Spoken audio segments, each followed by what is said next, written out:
Guys, कैसे आप सभी लोग। स्वागत है आप सभी का जीएफ फाइटर्स पर। जी हाँ दोस्तों, आज हम इस वीडियो लेक्चर में बात करने वाले हैं फ्यूचर टेंस के सेकंड ग्रुप के बारे में। अभी तक हमने प्रेजेंट टेंस के पूरे पार्ट्स के बारे में जाना, पास्ट टेंस के पूरे पार्ट के बारे में जाना, फ्यूचर टेंस के पहले पार्ट और अब सेकंड पार्ट के बारे में जानेंगे। पहले पार्ट के बारे में जान लिया पिछले लेक्चर में, अब हम सेकंड पार्ट के बारे में जानेंगे, future continuous tense.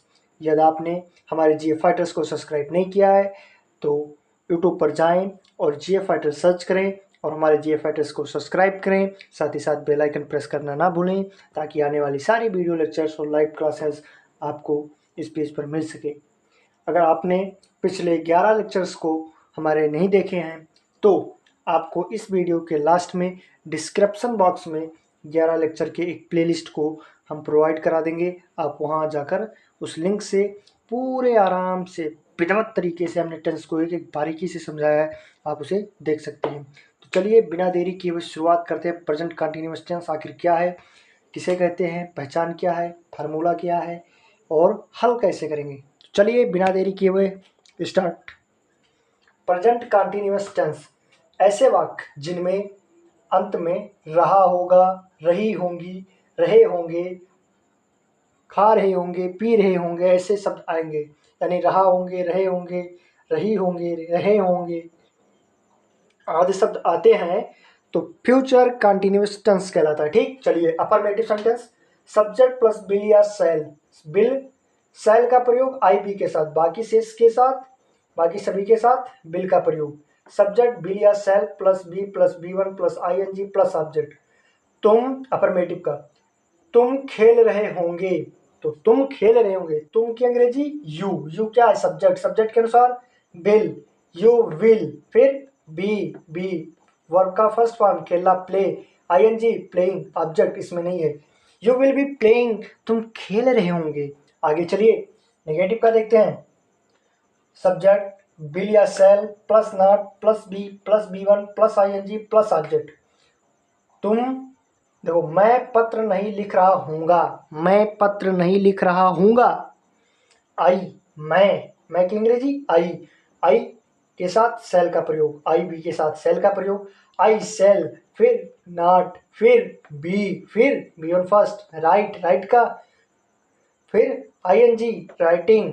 I shall not be writing, मैं नहीं लिख रहा हूँगा क्या, लेटर, ए लेटर मतलब एक पत्र।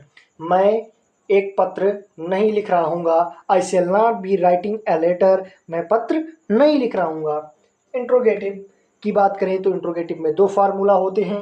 पहला, जब क्या शब्द पहले आए, दूसरा जब कोई भी प्रश्नवाचक शब्द वाक्य के बीच में आए, तो इन दोनों फार्मूला का प्रयोग करते हैं। जैसे क्या शब्द पहले आए तो बिल या सेल सब्जेक्ट के अनुसार सब्जेक्ट से पहले, फिर बी को लिखते हैं V one plus I N G plus object. ठीक, जैसे क्या हुआ, पढ़ रहा होगा तो क्या शब्द पहले आया है तो क्या लिखेंगे, बिल या सेल को सब्जेक्ट से पहले सब्जेक्ट के अकॉर्डिंग, तो वह की अंग्रेजी ही सब्जेक्ट है, सब्जेक्ट से पहले बिल, ही के साथ बिल लगेगा, फिर ही के बाद बी। देखो बिल या सेल बिल हो गया, फिर सब्जेक्ट ही, फिर बी वन पढ़ना, read ING reading, Billy be reading, क्या वह पढ़ रहा होगी, क्या वह पढ़ रही होगी।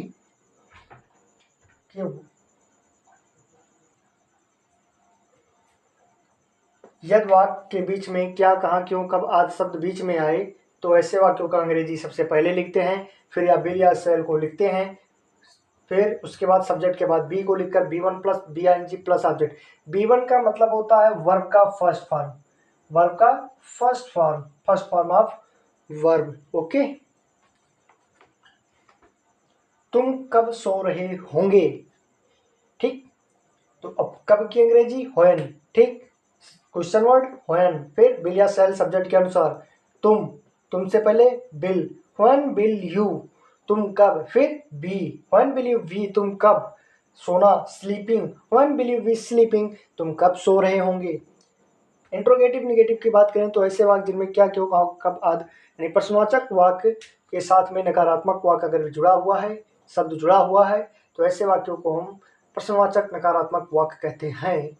जैसे वह खाना क्यों नहीं बना रही होगी, वह खाना क्यों नहीं बना रही होगी। क्यों की अंग्रेजी वाई, वाई के बाद बिल या सेल, ही के अनुसार, तो will, why will he not, ठीक, क्यों नहीं।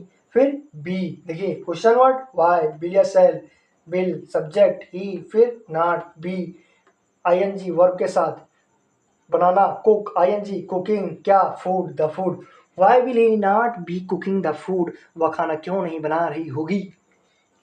हु के साथ देखिए अफर्मेटिव और हु दोनों एक जैसे होते हैं, बस इसमें सब्जेक्ट होता है, इसमें सब्जेक्ट नहीं रहेगा। विद्यालय कौन जा रहे होंगे, विद्यालय कौन जा रहे होंगे, तो कौन की अंग्रेजी पहले हु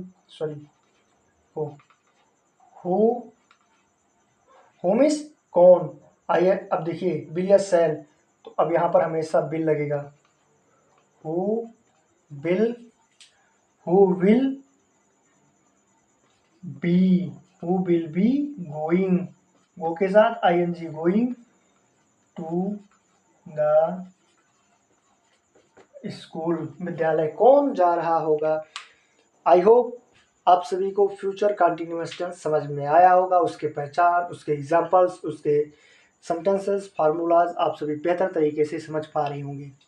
अगला वीडियो पाने के लिए हमारे GF फाइटर्स को सब्सक्राइब करें, साथ ही साथ बेल आइकन को प्रेस करना ना भूलें, और डिस्क्रिप्शन बॉक्स में आपको 11 इससे पहले के 11 लेक्चर्स एक ही प्लेलिस्ट में प्रोवाइड करा दिया जाएगा, तो ये आप सभी के लिए बहुत ही खास मौका है। प्लेलिस्ट ना गंवाएं, जाकर वीडियो देखें और समझें और सीखें, साथ ही साथ अपना प्यार और सपोर्ट दें। चलते हैं और मिलेंगे नेक्स्ट वीडियो में, तब तक के लिए जय हिंद दोस्तों।